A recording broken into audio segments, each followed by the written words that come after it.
Document రైటర్లు మేము చెప్పింది నమ్మేశారు. వాళ్ళు దీక్ష విరమించేశారు, ఈ సమ్మె విరమించేశారు అని ప్రభుత్వం ప్రకటించిన కాసేపటికే డాక్యుమెంట్ రైటర్ల అసోసియేషన్ ప్రెసిడెంట్ సుబ్బారావు కంటి తడితో ఏడుస్తూ ఒక వీడియో విడుదల చేశారు. రిజిస్ట్రేషన్ సేవా కేంద్రాల ఏర్పాటు మేము వ్యతిరేకించాం, ఇష్టం లేకపోయినా అక్కడ ఉన్న వాళ్ళతో పాటు సమ్మె విరమిస్తున్నట్టు ఇచ్చిన ప్రకటన మీద సంతకం చేశాను అంటూ చెప్పుకొచ్చారు.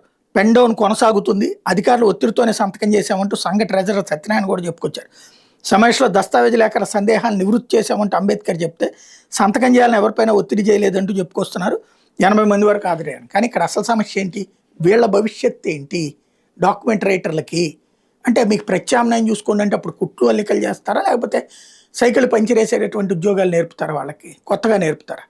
వాళ్ళకి అలవాటైన దాంట్లో వాళ్ళకున్న నోటి దగ్గర ముద్దలాగేసి మీకు ప్రత్యామ్నాయం చూపించుతాం అనేటటువంటిది ఏంటో అర్థం కాలేదు.